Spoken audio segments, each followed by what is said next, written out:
It took Danielle Pierce 120 seconds to save Evan Cole's life. Navy SEAL. Cardiac arrest. Airport floor. Her hands moved on pure instinct. 30 compressions, 2 breaths, repeat. He gasped back to consciousness just as paramedics arrived. She thought that was the end of the story.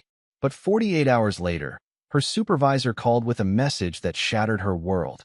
You're fired. Unauthorized medical intervention. Protocol violation. Career over. She had saved a life and lost everything. What she didn't know was that Evan Cole doesn't forget the people who save him. And he was about to remind her hospital why you never punish a hero. Before we continue, please subscribe to the channel and let us know where you are watching from in the comments. Enjoy the story. Terminal C was packed that Tuesday morning. The kind of controlled chaos airports live and breathe. Travelers pulling wheeled suitcases across polished floors, the hiss of espresso machines at overpriced coffee stands, digital boards flashing gate numbers, and delays in that eternal rhythm of departure and arrival. Businessmen checked their watches. Families corralled restless children. Flight attendants rolled their luggage with practiced efficiency, weaving through the crowds like they owned the space. It was ordinary, forgettable. Just another Tuesday morning in just another airport terminal. And then, a sound that cut through everything. The heavy, sickening thud of a body hitting polished floor. Not the stumble of someone tripping over luggage. Not the controlled descent of someone sitting down too quickly. This was the sound of dead weight collapsing without warning, without the instinct to break a fall. The sound of a human being simply shutting off. People screamed. Not the irritated shouts of inconvenience, but the raw, primal screams that come from witnessing something deeply wrong. Heads whipped toward the sound. A woman dropped her coffee cup, the lid popping off.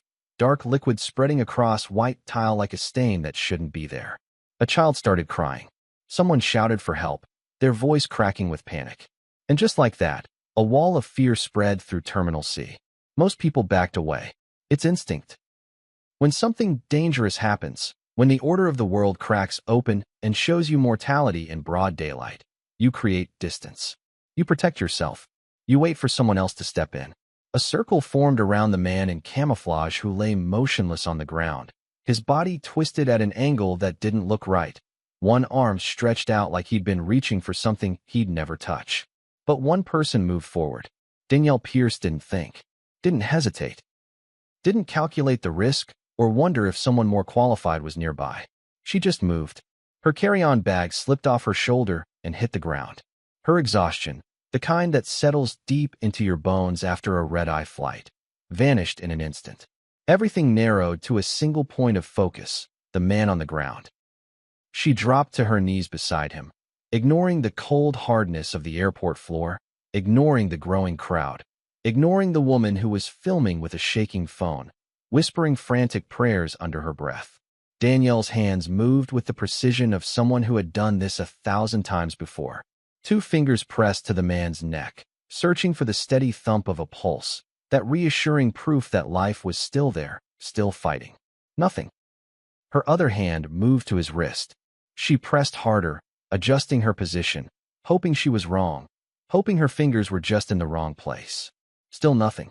She leaned close to his face, watching for the rise and fall of his chest, listening for the whisper of breath that meant his lungs were still working. They weren't. No pulse, no breathing, no response. The man's face was pale, his lips already taking on that grayish tint that meant oxygen wasn't reaching where it needed to go. His eyes were closed, but there was no peace in his expression, just the empty stillness of a system that had failed without warning. Danielle's voice cut through the panic, sharp and commanding, the voice of someone who knew exactly what needed to happen and didn't have time for anyone to question it. Someone called 911. Around her, people fumbled for phones. 2 airport security officers in the distance heard the commotion and started sprinting toward the scene, their boots pounding against the polished floor, radios crackling with urgent messages. But Danielle didn't wait for them. Didn't wait for permission or backup or someone to tell her what to do. Her hands moved to the center of the man's chest, one palm flat, the other locked over it, fingers interlaced. She positioned herself directly over him, arms straight, shoulders squared.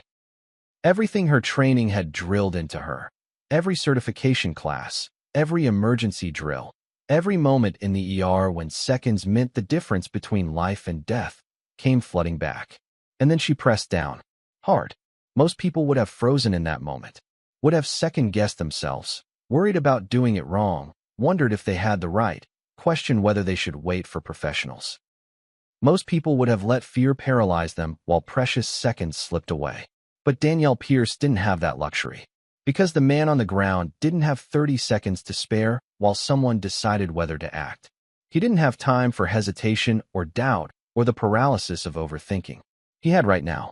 And right now, Danielle was the only thing standing between him and death. She dropped to her knees beside a stranger, pressed 2 fingers to his neck, and felt nothing. No pulse. No breathing. The reality of it hit like ice water. This man was dying right here, right now. In the middle of a crowded airport terminal, while hundreds of people went about their morning completely unaware that someone's entire existence was slipping away between gate 37 and the coffee stand. Danielle's voice had already cut through the panic, demanding someone call for help, but her hands didn't wait for permission or backup or anyone to arrive with the right equipment. They just began to move. 30 compressions. 1, 2, 3, 4. Her palms pressed down hard into the center of his chest, harder than most people would think necessary, harder than felt comfortable. This wasn't gentle. This wasn't careful. This was about forcing a heart that had stopped beating to remember what it was supposed to do. Every compression drove down at least 2 inches deep into his chest cavity, the kind of pressure that could crack ribs if you did it right. And you had to do it right, because broken ribs heal, but dead doesn't come back. 10, 11, 12, 13. Danielle's arms were locked straight, her shoulders positioned directly over his sternum so gravity could help her drive the compressions deeper. Sweat was already forming at her temples despite the airport's aggressive air conditioning. Her muscles burned. Her back protested. She ignored all of it. 20, 21, 22. Around her, the chaos continued. Security officers were closing in, their voices barking orders she couldn't hear over the sound of her own counting. Someone was filming. She caught the glow of a phone screen in her peripheral vision, the woman behind it whispering prayers between sobs, her voice cracking as she pleaded with God or fate or whoever might be listening to please let this man live. 28, 29, 30. Danielle tilted the man's head back, lifting his chin to open the airway. She pinched his nose shut, sealed her mouth over his, and breathed. 2 full breaths, watching his chest for any sign of movement, any indication that his lungs were accepting the oxygen she was forcing into them. Nothing. His chest didn't rise, didn't expand, just lay there, still and unresponsive, like her efforts were disappearing into a void. She went back to compressions. 1, 2, 3, 4. The world around her blurred into background noise. She wasn't aware of the growing crowd anymore, wasn't thinking about the flight she'd just gotten off or how exhausted she'd been 20 minutes ago. There was only this, the rhythm of compressions, the counting, the desperate hope that the next cycle would be the one that worked. 15, 16, 17. Her hands were starting to ache. The repetitive motion, the force required, the position, it all took a toll. But stopping wasn't an option. Slowing down wasn't an option. Every second without effective CPR meant brain cells dying, meant the window of survival closing just a little bit more. 28, 29, 30. 2 more breaths. She watched his chest again, searched for any flicker of response. Still nothing. Back to compressions. Again and again. The cycle continued. 30 compressions, 2 breaths, check for response, repeat. 1 minute became 2. Her arms screamed in protest. Her back felt like it might give out.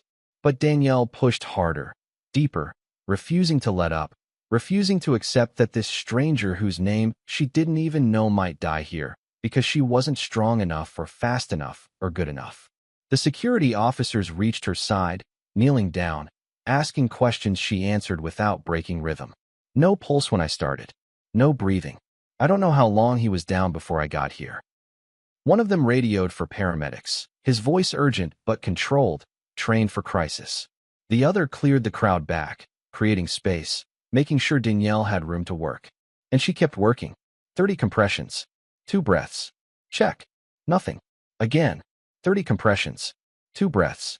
Check. Nothing. Again. Her hands were cramping now. Her shoulders felt like they were on fire. Sweat dripped down her face. But she didn't stop. Couldn't stop. Because the moment you stop is the moment you give up, and Danielle Pierce had never given up on a patient in her life, and she wasn't about to start in an airport terminal on a Tuesday morning. And then, after what felt like an eternity but was really only 2 full minutes, something changed. The man gasped. Not a gentle breath. Not a soft return to consciousness. A violent, choking gasp. The sound of someone being dragged back from underwater. Someone whose body suddenly remembered it was supposed to be alive and grabbed at air like it might be stolen away again. His chest heaved. His eyes flew open, wild and unfocused. He choked, coughed, his body convulsing as oxygen rushed back into starved lungs. Danielle sat back on her heels, her hands still hovering over him, ready to start again if needed, her own breath coming in ragged gasps now that the adrenaline was starting to ebb. The woman who'd been filming let out a sob of relief. One of the security officers whispered, "Thank God." In the distance, sirens wailed, paramedics arriving, the professionals coming to take over. But the work was done. Danielle had pulled him back from the edge. She sat there, trembling, watching as the paramedics rushed in with their equipment, their stretcher, their practiced efficiency. They took over seamlessly, checking vitals, asking questions, preparing to transport. One of them glanced at Danielle, gave her a nod of recognition, one medical professional to another, acknowledging what she'd just done. Only then, as they lifted him onto the stretcher and began wheeling him away, did someone mention who he was. "He's military," one of the security officers said quietly, gesturing to the camouflage uniform, the boots, the gear bag that had fallen beside him. "Navy SEAL, looks like. Probably just got back from deployment." Danielle stared after the stretcher as it disappeared around the corner toward the waiting ambulance. A Navy SEAL, a man trained to survive the impossible, brought down by a silent cardiac episode in an airport terminal. She didn't even know his name. She had pulled him back from the edge, saved his life with nothing but her hands and her training and her refusal to walk away. But she had no idea who he was, or what saving him would cost her. Danielle Pierce wasn't supposed to be a hero that day. She was just exhausted. The kind of exhausted that settles deep into your bones after a red-eye flight. When you've been squeezed into an economy seat for 6 hours. When you've tried and failed to sleep while turbulence jostled the plane and a crying baby 2 rows back made sure everyone stayed awake. She'd spent the last 4 days in Phoenix visiting her younger sister, Sarah, who'd just had her second baby. A beautiful chaos of diapers and midnight feedings and the particular exhaustion that comes with new motherhood. Danielle had gone to help, to be the experienced voice of calm, to hold the baby while Sarah slept for more than 2 hours at a stretch. Now she was coming home to her own life, her own responsibilities, her own beautiful chaos. She'd been planning to grab a coffee, maybe something resembling breakfast, and then catch a rideshare home to her apartment where she could finally sleep in her own bed. That was the plan. Get coffee, go home, sleep. Simple. But emergencies don't wait for plans. They don't care that you're exhausted or that you just want to go home or that you've already given everything you had to give this week. They happen fast, too fast. And saving a life often comes down to a single decision made in pure instinct. And Danielle Pierce? She'd spent 12 years making those decisions. 12 years as an emergency room nurse at Riverbend Memorial Hospital. 12 years of trauma codes and cardiac arrests and moments where life and death balanced on a knife's edge. 12 years of learning to see past the blood and the chaos and the fear to find the thing that needed to be done right now, in this moment, with these hands. She hadn't started out wanting to be a nurse. Growing up, she'd thought about teaching, maybe social work, something that helped people, made a difference, but didn't require standing on your feet for 12-hour shifts while making life or death decisions with incomplete information and no time to second-guess yourself. But then, during her sophomore year of college, her father had a heart attack. She'd watched the ER team work on him with a precision and purpose that took her breath away. They'd saved his life that night, brought him back when he was circling the drain, when the monitors were screaming and his heart rhythm looked like something out of a nightmare. And Danielle had stood there, helpless, watching these strangers fight for her father like his life mattered to them personally. That's when she knew. She changed her major the following semester.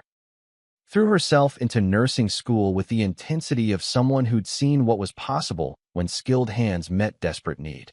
The training was brutal. Endless hours of memorization, clinical rotations that left her physically and emotionally drained, instructors who demanded perfection because anything less could mean someone's mother or father or child didn't come home. But Danielle loved it. Loved the clarity of emergency medicine, the way problems presented themselves in stark terms that required action, not contemplation. Loved being the person who ran toward the crisis while everyone else ran away. She graduated top of her class, got hired at Riverbend Memorial's ER, and for 12 years, she'd been showing up for the overdoses and the car accidents and the heart attacks and the strokes and every other way the human body could fail catastrophically. She was good at it. Better than good. Her colleagues trusted her judgment. Doctors knew that when Danielle said something was wrong, something was wrong. Patients remembered her kindness even in their worst moments. The way she explained things without talking down to them. The way she held their hand when they were scared. The way she fought for them when everyone else had written them off. But none of that paid the bills as well as it should. And none of it made being a single mother to a 9-year-old daughter any easier. Maya. God. Maya was the reason Danielle kept going when the shifts felt endless and the paycheck felt inadequate and the bureaucracy of modern healthcare felt like it was designed to break your spirit. Maya, with her gap-toothed smile and her endless questions about everything and her absolute certainty that her mom was the strongest person in the world. Danielle had been just 26 when Maya was born. Young, terrified, and suddenly very alone when Maya's father decided that parenthood wasn't part of his plan and disappeared before their daughter's first birthday. So Danielle had done what she always did. She'd handled it. Worked extra shifts. Learned to survive on less sleep. Built a life for her and Maya that might not have been perfect, but was filled with love and laughter and the knowledge that they had each other. She believed in one principle, both as a nurse and as a mother. Emergencies don't wait for permission. They don't wait for the right credentials, or the right time, or the right circumstances. They happen, and you either step up or you don't. That morning in Terminal C, Danielle had stepped up. She'd done what 12 years of training had prepared her to do. What her instincts demanded. What any good nurse would do when faced with a man dying in front of them. She had saved a life. But here's the thing about doing the right thing in a world that values policy over people, procedure over humanity, liability over life. Sometimes the system doesn't reward heroes. Sometimes it punishes them. Danielle had done what any good nurse would do. She'd seen someone in crisis and she'd acted without hesitation, without thinking about the consequences, without considering how hospital administrators or legal departments or insurance companies might view her actions. She had saved a life. And if you believe nurses deserve better than what's coming next, if you believe that doing the right thing should matter more than bureaucratic policy, hit that subscribe button right now. Because what happened next is going to make you furious. It's going to make you question every assumption you have about how healthcare works and who it actually protects. And you're going to want to see how this ends. Because I promise you, this story is just getting started. Danielle went home that morning thinking the hard part was over. She had no idea that the real fight hadn't even begun. No good deed goes unpunished. 48 hours later, Danielle was home with Maya, trying to move on. The apartment was small but bright, filled with the kind of controlled chaos that comes with raising a 9-year-old. Maya's backpack by the door, homework spread across the kitchen table, drawings taped to the refrigerator next to a calendar crowded with soccer practice schedules and parent-teacher conferences. It was Thursday afternoon, and Maya was sprawled on the living room floor working on a science project about the water cycle, her tongue sticking out slightly in concentration the way it always did when she was focused. Danielle was making dinner. Nothing fancy.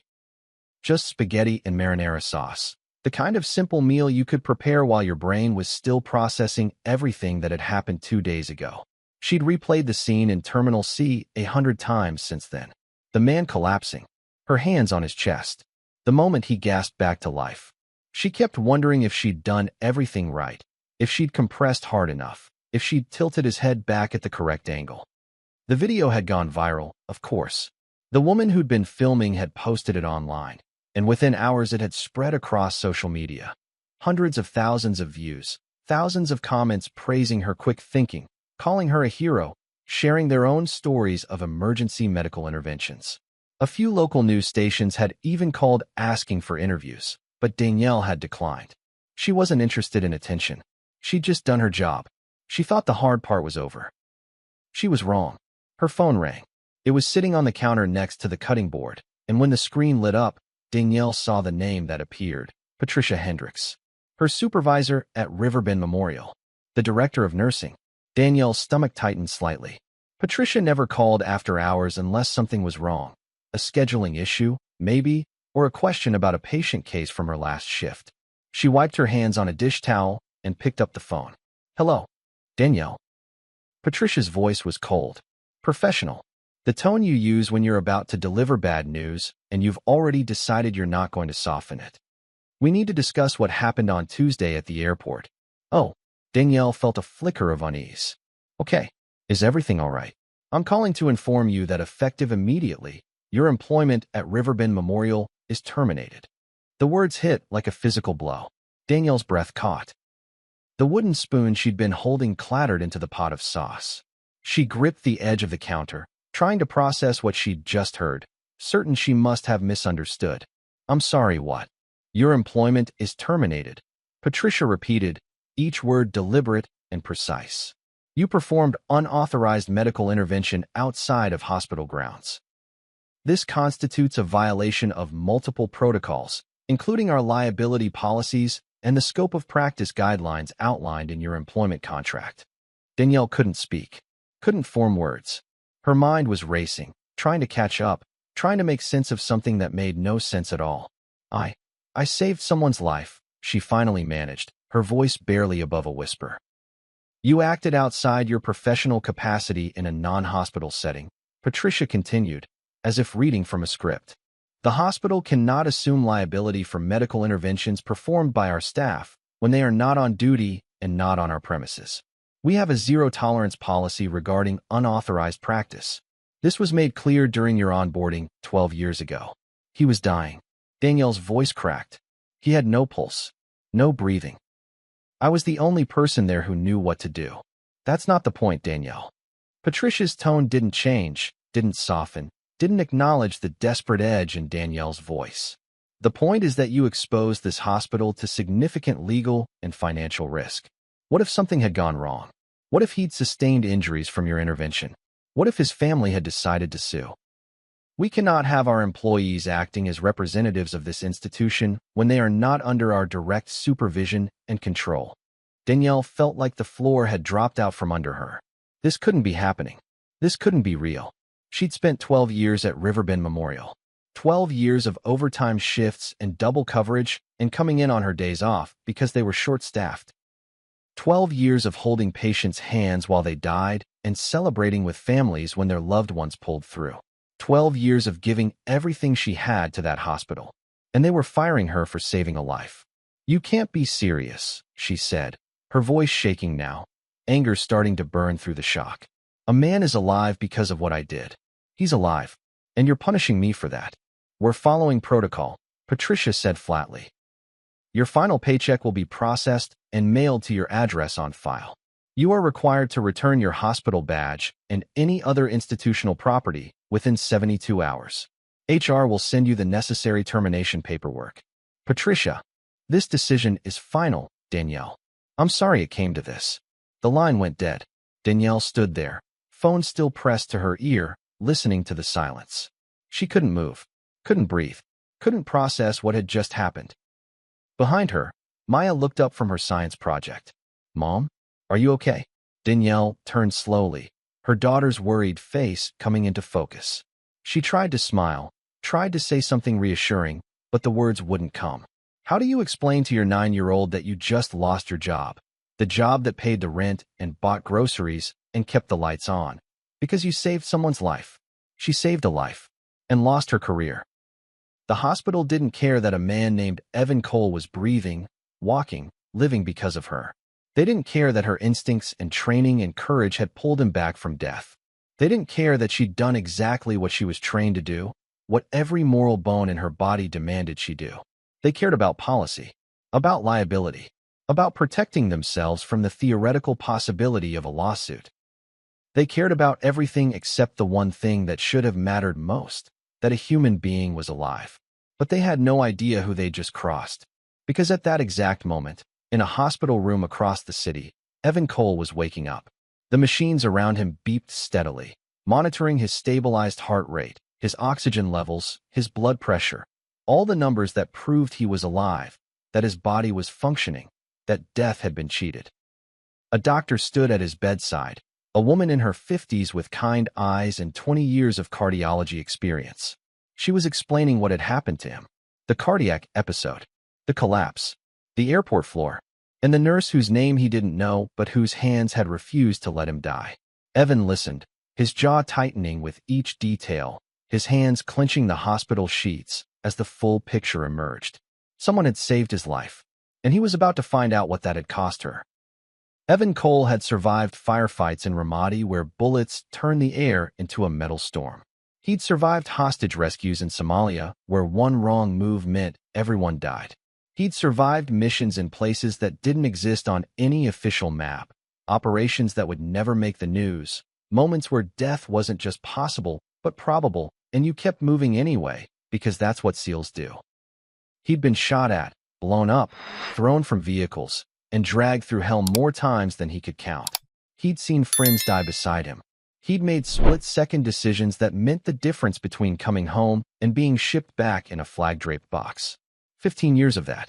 15 years of being the person who ran toward danger while everyone else ran away. 15 years of training his body and mind to be a weapon, a tool, a solution to impossible problems. And a cardiac episode almost ended him in an airport terminal between Gate 37 and a coffee stand. The doctor standing at his bedside, Dr. Elena Martinez, according to her badge, had been explaining this for the last 10 minutes. Explaining how his heart had simply stopped. No warning. No chest pain. No dramatic clutching at his shirt like in the movies. Just an electrical malfunction in his cardiac system. A misfire in the rhythm that keeps blood pumping and oxygen flowing. And suddenly his body had shut down like someone flipped a switch. You have what's called long QT syndrome, Dr. Martinez was saying, her voice calm but serious. It's a genetic condition that affects your heart's electrical system. Many people don't know they have it until something triggers an episode. Extreme stress, exhaustion, dehydration. You just come back from deployment, correct? Evan nodded. 3 months in the Middle East. High-stress operations. Minimal sleep. The kind of conditions that pushed your body to its absolute limit and then asked for more. That likely contributed, the doctor continued. Your heart rhythm became unstable and triggered what we call sudden cardiac arrest. Your heart stopped beating effectively. Without immediate intervention, you would have died within minutes. The words hung in the air. Evan had been in plenty of situations where death was on the table, but you always had some measure of control. Your training, your weapon, your team. This was different. This was his own body betraying him in the most mundane setting imaginable, with no enemy to fight and no way to shoot his way out. How long was I down? He asked. Dr. Martinez consulted her tablet. According to the airport security report and witness statements, you collapsed and someone started CPR within approximately 10 seconds. 10 seconds. That's fast, Evan said quietly. That's the difference between life and brain damage, Dr. Martinez replied, meeting his eyes. Or life and death. The brain can only survive about 4 to 6 minutes without oxygen before permanent damage occurs. After 10 minutes, survival is nearly impossible. The person who helped you didn't just save your life, Mr. Cole. They saved your mind. Your ability to think, speak, move, remember. All of that exists because CPR started immediately. She pulled up a chart on her tablet, showing him the timeline. If CPR had started 30 seconds later, you would likely have suffered cognitive impairment. 60 seconds later, we'd be having a very different conversation about your prognosis, if we were having one at all. Evan stared at the chart, trying to process what he was seeing. 30 seconds. That's how close he'd come to spending the rest of his life unable to remember his own name, unable to recognize his family, trapped in a body that worked but a mind that didn't. 60 seconds. That's how close he'd come to being dead. Who was it? He asked, his voice rough. Who started CPR? Dr. Martinez smiled slightly. A nurse. She was traveling through the airport, saw you collapse, and immediately began resuscitation efforts. Textbook CPR, according to the paramedics. She kept you alive until they arrived. What's her name? Let me check the report. Dr. Martinez scrolled through her notes. Here, Danielle Pierce. She's an ER nurse at Riverbend Memorial Hospital, apparently. The paramedics recognized her when they arrived. Danielle Pierce.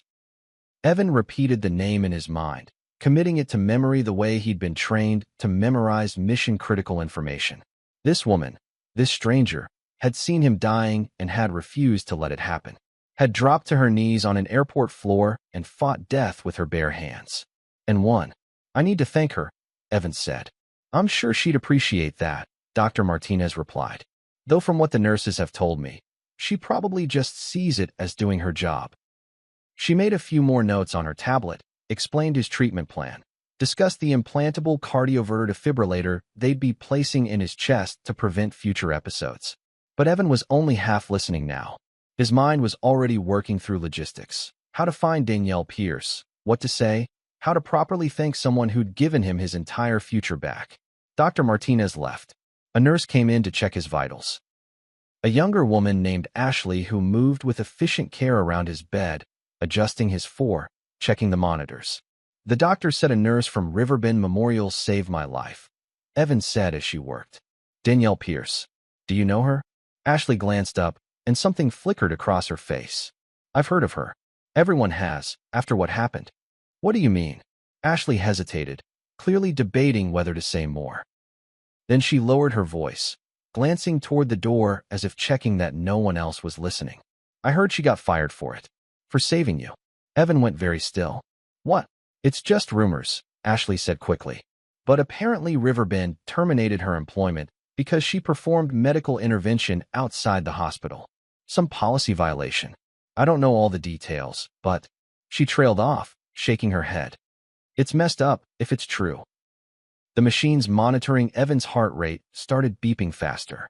Ashley looked at the monitor with concern. Mr. Cole, you need to stay calm. But Evan wasn't calm. Couldn't be calm. The anger rising in his chest felt like something alive, something dangerous that had been sleeping and just woke up hungry. A woman had saved his life. Had risked nothing. No, had risked everything, apparently, to keep a stranger breathing.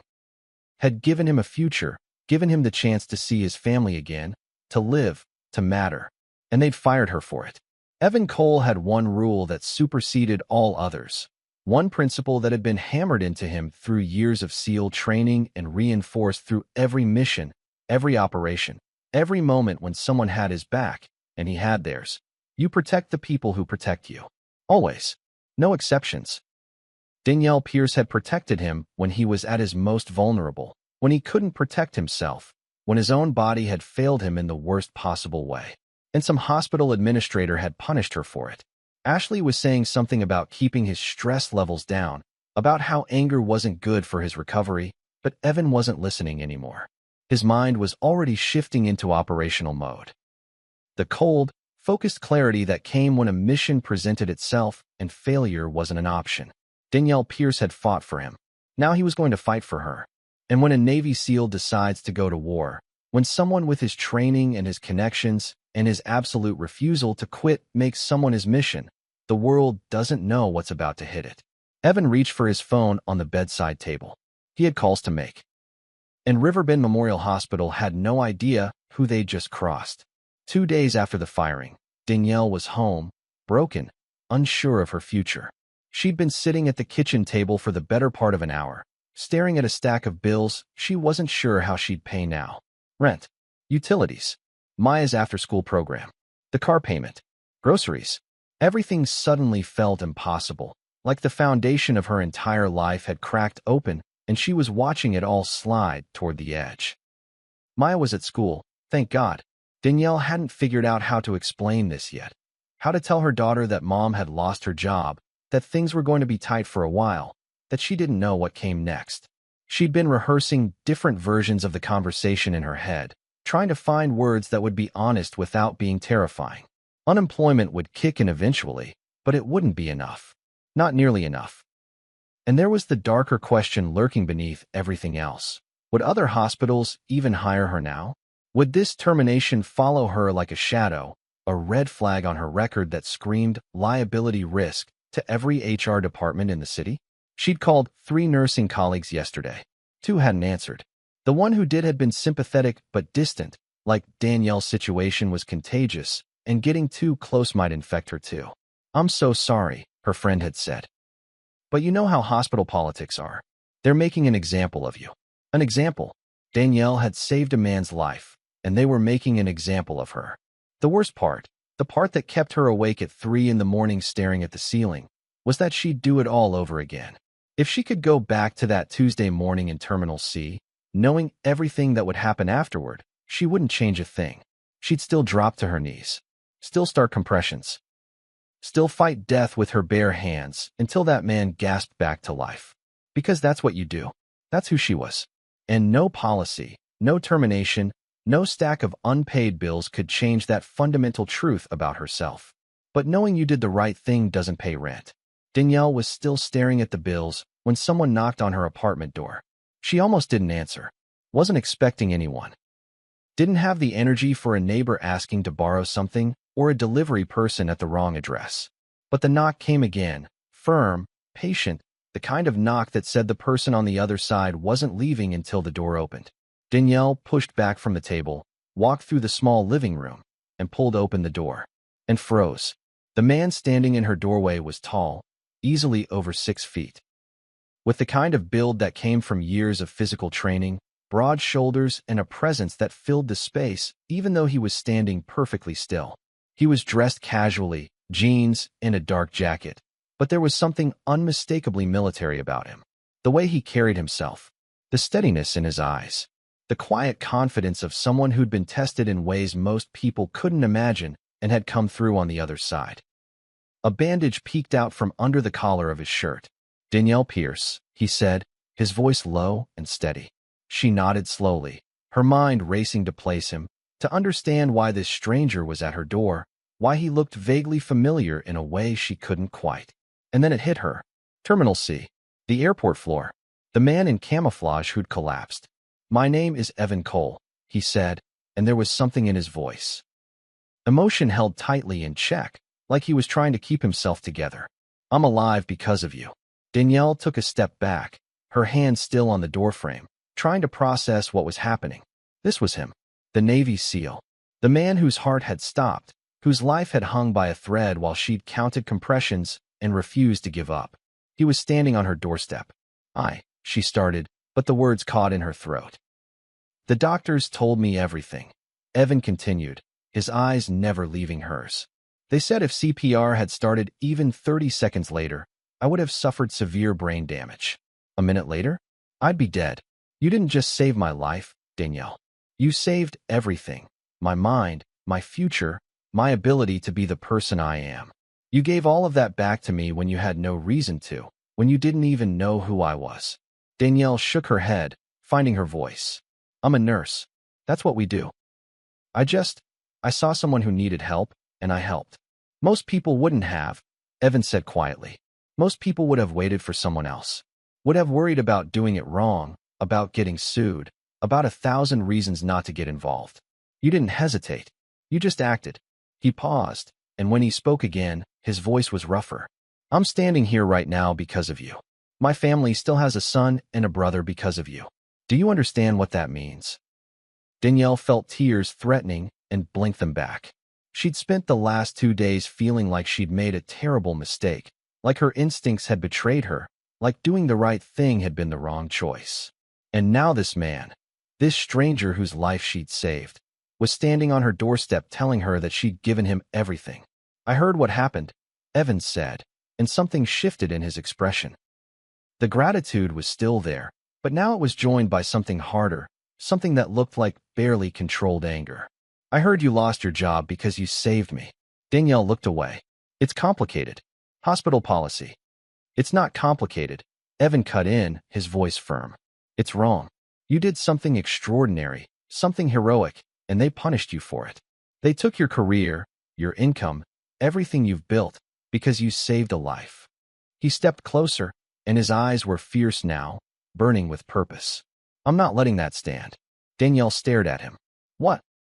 I protect the people who protect me, Evan said, and there was something absolute in his tone, like he was stating a law of physics that couldn't be negotiated or bent. You fought for me when I couldn't fight for myself. Now I'm going to fight for you. You don't have to. Yes, I do. He pulled out his phone, held it up slightly. I've already made some calls. People need to know what happened, what you did, what they did to you. And when people know, when the right people know, things are going to change. Danielle felt something crack open in her chest. Hope, maybe. Or just the overwhelming relief of not being alone anymore, of having someone believe that what happened to her mattered, that the injustice of it was real and worth fighting against. Why? She whispered. Why would you do this for me? Evan's expression softened slightly. Because 2 minutes of CPR on an airport floor means you gave me my entire life back. And I don't forget people who do that. Ever. He held her gaze, and Danielle saw it clearly. This wasn't a casual thank you visit. This wasn't a man dropping by to express gratitude and then moving on with his life. This was someone who'd made a decision, who'd chosen a mission, who was all in. And when a Navy SEAL decides to fight for you, when someone with that kind of training and determination and absolute refusal to quit makes you their cause, the world starts to shift. Danielle didn't know what came next. Didn't know if Evan could actually change anything or if this was just a kind gesture that would fade when reality set in. But for the first time in 2 days, she felt something other than despair. She felt like maybe, just maybe, doing the right thing hadn't been the end of everything. Maybe it had been the beginning. If you believe Danielle deserves better than what happened to her, if you believe that saving a life should matter more than hospital policy, comment, I stand for justice right now. Because what Evan does next is legendary. What he sets in motion is going to shake Riverbend Memorial Hospital to its foundation. And you need to see how a Navy SEAL wages war when someone he cares about has been wronged. The hospital thought this story was over. They had no idea it was just beginning. Evan didn't waste time. Before he even left Danielle's apartment building, he was already making calls. Standing in the parking lot with his phone pressed to his ear, methodically working through a mental list of contacts he'd built over 15 years of military service. People who owed him favors, people he'd served with, people who understood that when a SEAL says something matters, you pay attention. The first call went to Marcus Webb, a former Master Chief who now ran a veterans advocacy organization called Warrior Shield. They'd served together in Afghanistan, had pulled each other out of more bad situations than either of them cared to count. Marcus answered on the second ring. Evan Cole, I heard you were stateside. You good? I'm alive because a civilian nurse saved my life, Evan said without preamble. Then her hospital fired her for it. I need your help making noise. There was a pause. Then Marcus's voice came back, hard and focused. Tell me everything. Evan laid it out, the cardiac episode, the airport, Danielle's immediate response, the termination 2 days later for unauthorized medical intervention. He kept his tone factual, but the anger underneath was unmistakable. That's some bureaucratic bullshit, Marcus said when Evan finished. Send me her information and the hospital details. We'll put out a statement by end of day. If they want to punish heroes, they can do it in the spotlight. The second call went to Lieutenant Commander Sarah Chun, who worked with a military advocacy group that specialized in cases where service members or their families had been wronged by civilian institutions. Sarah had a law degree and a personal mission to make sure veterans and those who helped them weren't steamrolled by corporate policy. Evan, she said warmly, good to hear your voice. What's going on? He told the story again. Sarah listened without interrupting, and when he finished, she was quiet for a moment. So let me make sure I understand, she finally said. This nurse performed CPR that saved your life, and her hospital's response was to terminate her employment because she did it outside their building? That's exactly what happened. Do you have documentation? The termination notice, witness statements from the airport, anything? I can get it. Get it, Sarah said, and Evan could hear her typing in the background. We're going to make this hospital wish they'd given her a medal instead of a pink slip. I'll start pulling together legal resources. Even if we don't file anything, the threat alone might make them reconsider. The third call was to Danny Ortiz, a journalist friend who covered veteran issues for a major news network. Danny had embedded with Evan's team during a deployment years ago, had seen firsthand what SEALs did and how they operated. They'd stayed in touch ever since. "Brother," Danny said when he answered, "I heard about your cardiac thing. You doing okay?" "I'm here because a nurse named Danielle Pierce wouldn't let me die," Evan said. "And now she's unemployed because of it. You interested in that story?" He could practically hear Danny sitting up straighter. "Hell yes, I'm interested. That's the kind of story that makes people furious, in a good way. Send me details. I'll make some calls, see if we can get a segment together." "I need this done right," Evan cautioned. "She's not looking for attention. She just wants to be able to pay her rent and keep being a nurse." "I get it," Danny assured him. "We'll tell it straight. Hero nurse saves SEAL's life, gets fired for her trouble. If I can't make that compelling, I should turn in my press badge." Navy SEALs don't just save lives. They protect their own. It's coded into their DNA, reinforced through every training exercise, every mission, every moment when someone has your back in situations where backup means the difference between living and dying. And somewhere between Danielle dropping to her knees on that airport floor and Evan waking up in a hospital bed, she'd become one of them. Not because she wore the uniform or passed the training or earned the trident, but because she'd proven she had the one thing that mattered most. When it counted, when everything was on the line, she'd fought for a stranger's life like it was the most important thing in the world. That made her family, and Evan protected his family. The fourth call was to a veteran community forum, a massive online network where former military members shared resources, offered support, and occasionally mobilized when one of their own needed help. Evan had Danielle's permission to share her story, and he'd promised to keep her personal information private. So he wrote out the post carefully, making sure every detail was accurate. "A civilian nurse saved my life 3 days ago. I had sudden cardiac arrest in an airport terminal. No pulse, no breathing.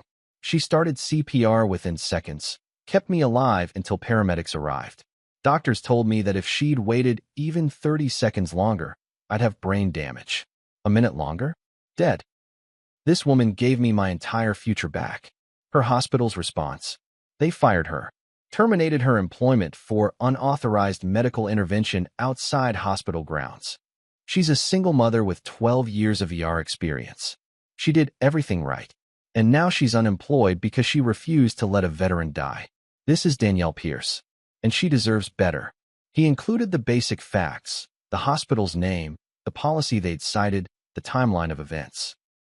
He didn't include Danielle's address or phone number or anything that would put her at risk. But he included enough that people could find the story, could verify it, could see for themselves what had happened. He hit post. Within an hour, the responses started flooding in.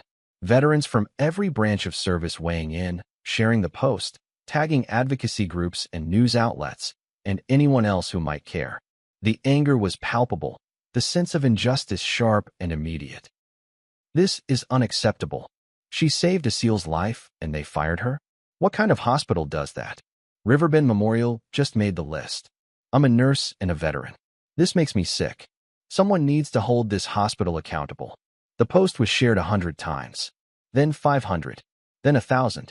The algorithm picked it up, started showing it to people beyond the veteran community. To nurses, to first responders, to anyone who'd ever faced the choice between doing the right thing and following the rules. 24 hours after Evan had knocked on Danielle's door, the story had gone viral. News outlets started picking it up. Local stations first, then regional, then national. The headline practically wrote itself. "Nurse fired after saving Navy SEAL's life." It had everything.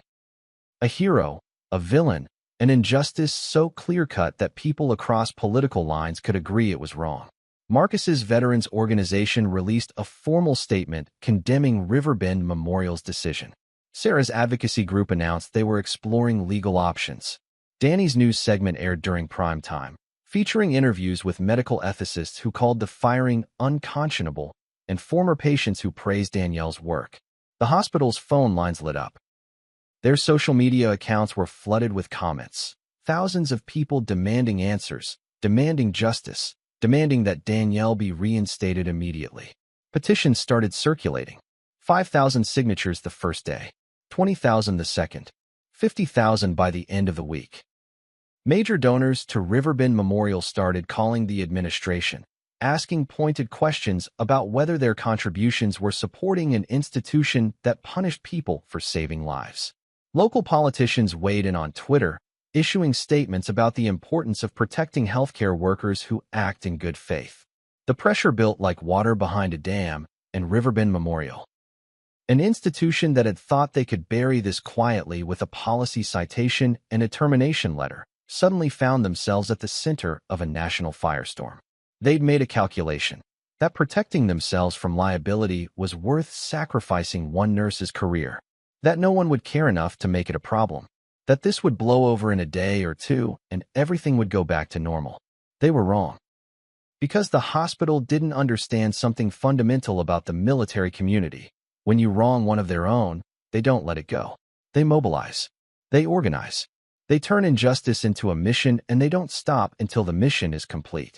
The hospital thought they could bury this quietly. They were about to face a storm they never saw coming. And at the center of that storm was a Navy SEAL who decided that the woman who saved his life deserved better than what she'd gotten, and who had the connections, the determination, and the absolute refusal to quit to make sure she got it.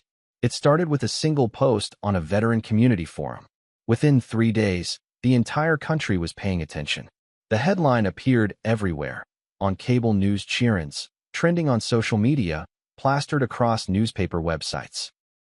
Nurse fired after saving Navy SEAL's life.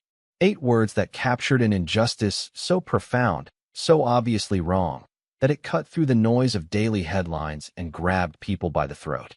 The veterans groups moved first. Warrior Shield, the advocacy organization run by Marcus Webb, issued a formal statement within 48 hours. Danielle Pierce embodied everything we value: courage under pressure, selfless service, immediate action in the face of crisis. Riverbend Memorial's decision to terminate her employment isn't just wrong. It's a betrayal of the values that keep communities safe. We demand immediate accountability. Other organizations followed. The Military Family Support Network, veterans of foreign wars chapters across 3 states, active duty service members who technically weren't supposed to wade into political controversies but couldn't stay silent when they saw this level of injustice. The petition signatures climbed with dizzying speed. 5,000 in the first 12 hours. 20,000 by the second day, 50,000 by the end of the week. People from every state, every background, every political persuasion signing their names to a simple demand: reinstate Danielle Pierce and apologize for punishing her. But it wasn't just signatures on a screen. It was money, real money, being pulled from Riverbend Memorial's operating budget. Major donors started making calls to the hospital's development office, their messages variations on the same theme. I've contributed to your institution for 15 years. Explain to me why I should continue supporting a hospital that fires nurses for saving lives. The Chambers Foundation, which had pledged $2 million for a new cardiac wing, announced they were suspending their commitment pending a full review of the hospital's employment practices and values alignment. The Morrison Family Trust, longtime supporters of the pediatric unit, released a public statement. We cannot in good conscience fund an institution that prioritizes policy over human life. One by one, the financial pillars that kept Riverbend Memorial operating began to crack. Politicians sensed which way the wind was blowing and positioned themselves accordingly. A state senator tweeted, "Healthcare workers who act heroically to save lives should be celebrated, not terminated." Riverbend Memorial owes Danielle Pierce an apology and her job back. A congresswoman held a press conference on the steps of the state capitol, calling for an investigation into hospital policies that discouraged emergency medical intervention. Even the local mayor, who typically avoided controversies involving private businesses, issued a carefully worded statement expressing concern about employment practices that may discourage life-saving actions by trained medical professionals. Outside Riverbend Memorial's main entrance, protesters gathered. Not the professional activists who showed up with pre-printed signs and media contacts, but ordinary people, nurses from other hospitals wearing their scrubs, veterans in their service jackets, parents holding handmade signs that read "Heroes don't deserve this," and "Policies don't save lives, people do." The hospital's phone lines jammed within hours of the story going national. hundreds of calls flooding in. Some angry, demanding to speak with administration. Some threatening to take their business elsewhere. Some from reporters looking for comment. Some from former patients asking how an institution they'd trusted could do something so fundamentally wrong. Riverbend Memorial's social media accounts became war zones. Every post, whether about flu shots or visiting hours or celebrating a recent surgery, was flooded with comments about Danielle. Thousands of people demanding answers, demanding justice, demanding the hospital acknowledge what they'd done. The hospital's reputation, built over decades, was in absolute freefall. And then, in what will go down as one of the most catastrophic PR decisions in modern hospital history, Riverbend Memorial decided to defend themselves. They called a press conference. The hospital's chief operating officer, Richard Brennan, stood behind a podium in a conference room, flanked by the hospital's lawyer and head of HR. His expression was tight, defensive, the look of someone who believed he was right even as the world screamed that he was wrong. Riverbend Memorial stands by our employment policies, Brennan began, reading from prepared remarks. These policies exist for important reasons. To protect patients, to maintain professional standards, and to shield our institution from liability. Ms. Pierce's actions, while well-intentioned, violated clear protocols that every employee agrees to upon hiring. A reporter interrupted. She saved a man's life. How is that a violation worth firing her over? Brennan's jaw tightened. Policies exist for a reason. We cannot have employees acting as representatives of this hospital when they are not under our direct supervision. The potential for liability. A man would be dead. Another reporter cut in, voice rising. Are you seriously suggesting that liability concerns are more important than a human life? That's not what I'm saying, Brennan replied. But his voice had taken on a defensive edge that made it clear that was exactly what he was saying. We have to think about the broader implications. What if something had gone wrong? What if her intervention had caused harm? The hospital cannot be held responsible for actions taken by off-duty employees in non-hospital settings. The room erupted. Reporters shouting questions over each other. Cameras flashing. Someone in the back yelling about moral bankruptcy. Brennan tried to continue reading his statement, but the damage was done.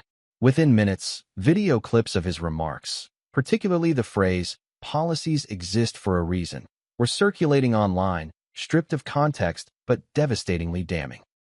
Hospital defends firing nurse. Policies exist for a reason. The public response was thermonuclear. People who hadn't cared about the story suddenly cared deeply. The hospital's attempt to justify their decision had done the opposite. It had crystallized exactly why people were furious. Here was an institution more concerned with protecting itself than celebrating someone who'd saved a life. If you can't stand hospitals that punish heroes, if this kind of bureaucratic cowardice makes your blood boil, smash that like button right now. Because you need to see what happens next. You need to see how Danielle responds when the hospital comes crawling back with their desperate apology. You need to see what happens when an institution realizes they've made an enemy they can't afford to have. Riverbend Memorial had a choice in that moment. Admit they were wrong, or watch their hospital burn to the ground in the court of public opinion. Guess what they chose? Riverbend Memorial went into full damage control mode. But the damage was already done. The emergency board meeting happened at 9 o'clock on a Thursday night, 3 days after the press conference disaster. Every board member was there, some dialing in remotely from vacation homes and business trips, their faces appearing on screens mounted on the conference room wall. The hospital's CEO, Margaret Thornton, sat at the head of the table looking like someone who hadn't slept in 72 hours, which was probably accurate. The numbers were devastating. 7 major donors had withdrawn or suspended funding, totaling over $12 million in committed contributions. Patient appointment cancellations were up 40%. 3 departments had reported physicians threatening to transfer their practices to competing hospitals. The hospital's online reputation score had dropped from 4.6 stars to 2.1 in under a week. And the protesters outside weren't leaving. If anything, their numbers were growing. We need to fix this, Margaret said, her voice tight with exhaustion and barely controlled panic. Now, tonight, what are our options? The hospital's lawyer, a man named Preston who'd argued strenuously for upholding Danielle's termination just 5 days earlier, cleared his throat.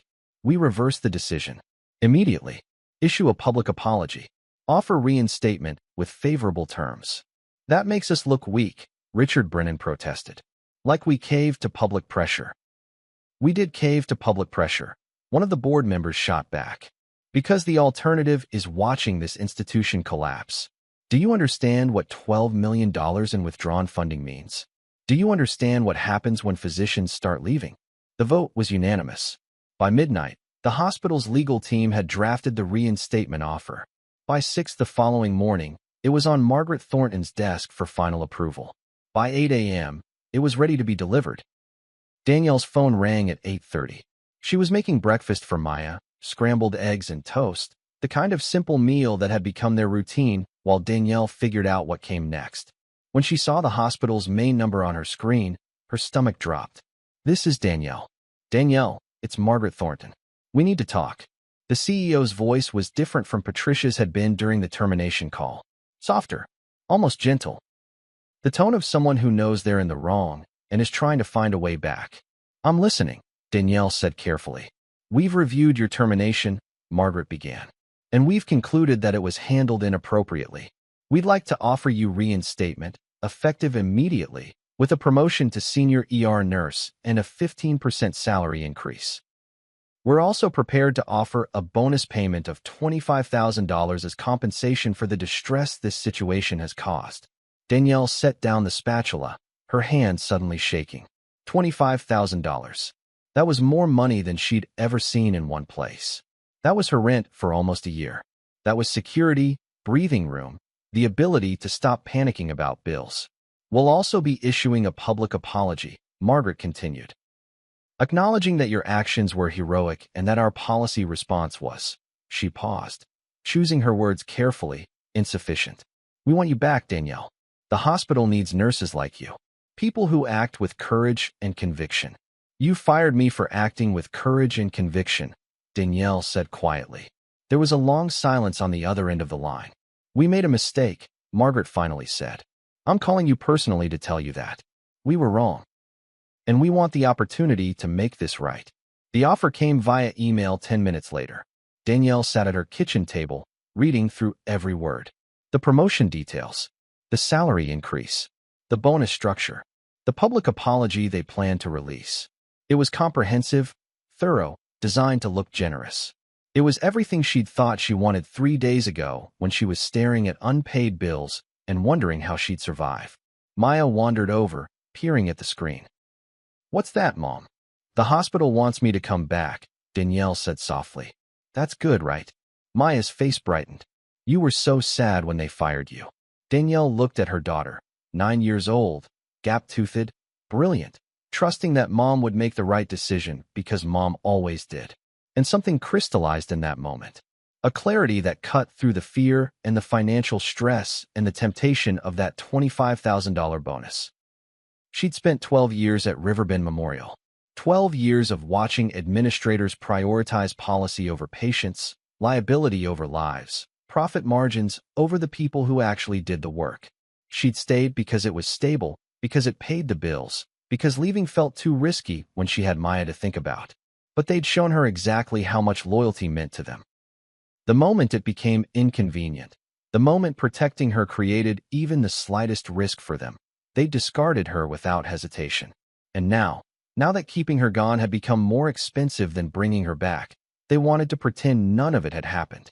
They wanted to buy her silence, her compliance, her willingness to forget with a promotion and a check. Danielle picked up her phone and called Margaret back. I've reviewed your offer, she said when the CEO answered. And Margaret's voice was hopeful, relieved, already anticipating acceptance. No thanks. The silence on the other end of the line was absolute. I'm sorry, Margaret finally managed. I appreciate the apology, Danielle said, and she meant it. The apology mattered, even if it came 3 days too late. But I'm not coming back. I don't want to work for an institution that had to be shamed into treating me with basic decency. I don't want to spend the next decade wondering if you'll throw me away again the moment it becomes convenient. Danielle, please, the terms are negotiable. If you want a higher salary, a different position, we can discuss. It's not about the money, Danielle interrupted. It's about knowing my worth. and I'm worth more than what you're offering. She ended the call, sat there for a moment, heart pounding, wondering if she'd just made the best decision of her life or the worst. But deep down, she knew. They'd thought money and titles would fix this. Thought a promotion and a bonus would make her forget that they'd valued policy over her, procedure over her years of service, protecting themselves over protecting the nurse who'd given them everything. They had no idea what Danielle was really worth. But she was about to find out. Evan wasn't done fighting for her. While Riverbend Memorial scrambled to save face with their desperate reinstatement offer, while they calculated bonuses and drafted public apologies, Evan was opening a door Danielle never knew existed. He'd made a call to Commander James Hartwick, who ran a program called Global Emergency Medical Response, a prestigious initiative that partnered elite civilian medical professionals with military emergency response teams worldwide. It was the kind of opportunity that typically went to doctors with decades of experience, to surgeons who'd worked in war zones, to medical professionals with credentials that filled entire walls. But Hartwick owed Evan his life from a mission in Yemen that never made any official reports.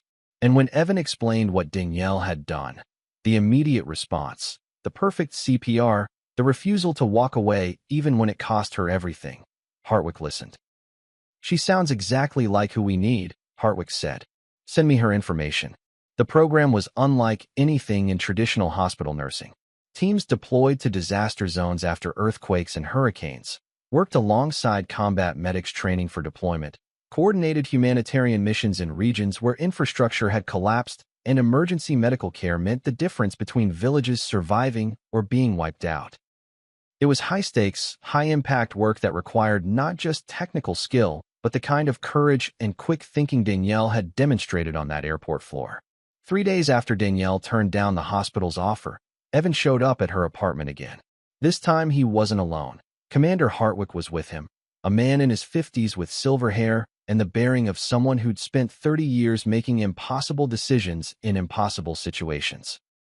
They sat at Danielle's kitchen table, the same table where she'd stared at unpaid bills just a week ago, and Hartwick laid out the opportunity. "We deploy to places where traditional medical infrastructure doesn't exist or has failed," he explained. "Natural disasters, conflict zones, remote regions where people have no access to emergency care. We train military medics heading into combat. We coordinate with international relief organizations. And we need nurses who can think on their feet, who don't freeze under pressure, who understand that saving lives sometimes means breaking rules." He slid a folder across the table toward Danielle. Inside were program details, salary information that made her hospital pay look insulting by comparison, benefits that included housing assistance and full coverage for Maya's education. "Mr. Cole tells me you performed CPR in an airport terminal and saved his life," Hartwick continued. "That's exactly the kind of instinct we're looking for. The ability to assess a crisis situation instantly and act without hesitation. Most people don't have that. You do." Danielle looked at Evan, who was watching her with quiet intensity. "This isn't about them anymore, Danielle," Evan said softly. "This isn't about Riverbend Memorial or their policies or proving anything to people who didn't value you. This is about where you actually belong, where your skills and your courage matter. Where doing the right thing doesn't get you fired, it gets you deployed to save more lives." Danielle stared at the folder, her hands trembling slightly. This was beyond anything she'd imagined. Beyond the small world of the ER at Riverbend Memorial, beyond the rhythm of 12-hour shifts and hospital politics, and fighting with insurance companies over treatment approvals. This was purpose. Real, undeniable purpose. "What about Maya?" she asked, her voice barely above a whisper. "I'm a single mother. I can't just—" "The program accounts for that," Hartwick interjected. "Some deployments are short-term, 2 weeks, a month. Others are training rotations stateside. We work with your family situation. We're not asking you to abandon your daughter. We're asking you to show her what it looks like when someone uses their gifts to change the world." Danielle looked at Maya's drawings on the refrigerator, looked at the calendar with its carefully marked soccer practices, looked at the life she'd built from nothing, the safe harbor she'd created for her and her daughter after Maya's father walked away. And then she looked at the folder again, at the opportunity to do more than survive. To do more than punch a clock and hope the hospital didn't decide she was expendable. To actually use everything she'd learned, everything she'd trained for, everything she was capable of in places where it would matter most. Yes, she said. Just that. Yes. Evan's face broke into a smile. The first real smile she'd seen from him, relief and pride, and something else she couldn't quite name.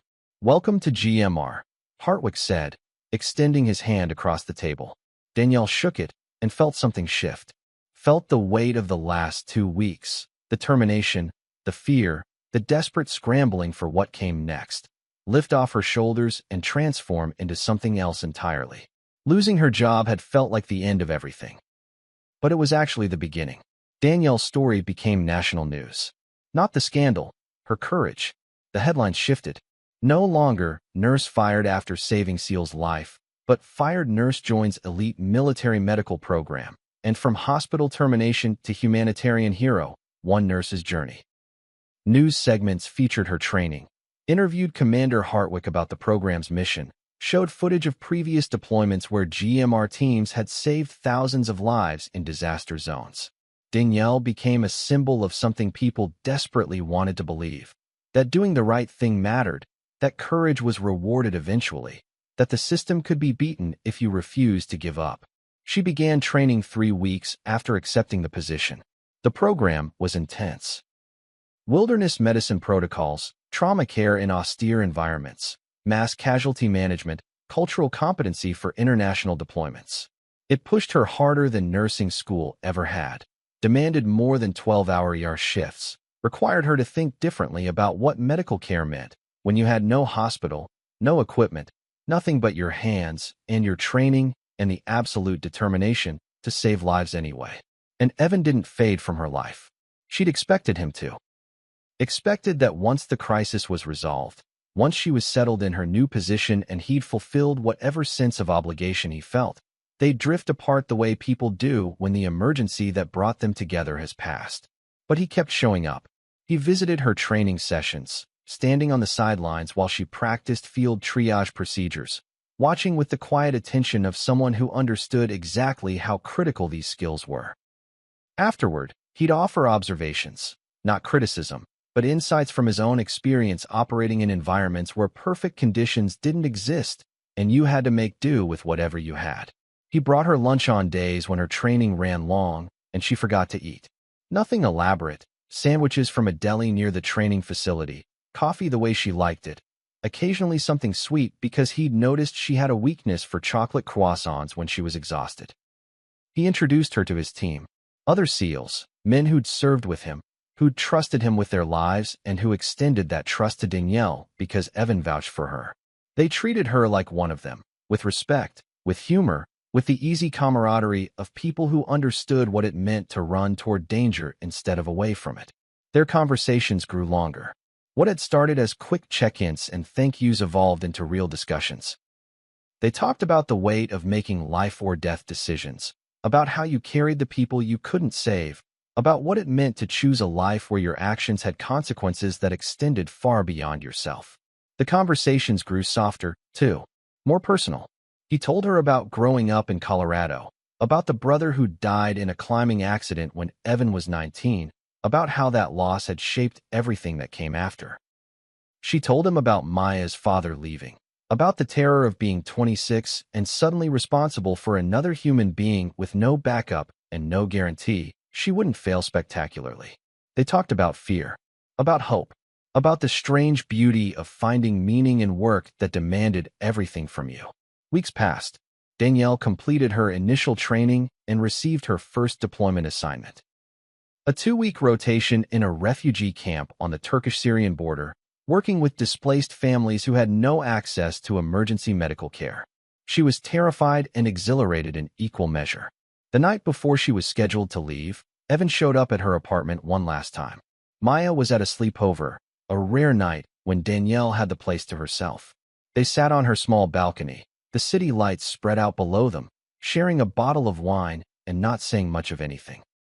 Finally, Evan spoke, his voice quiet in the darkness. "You saved my life, Danielle." She started to deflect, to say she'd just done her job, just acted on instinct.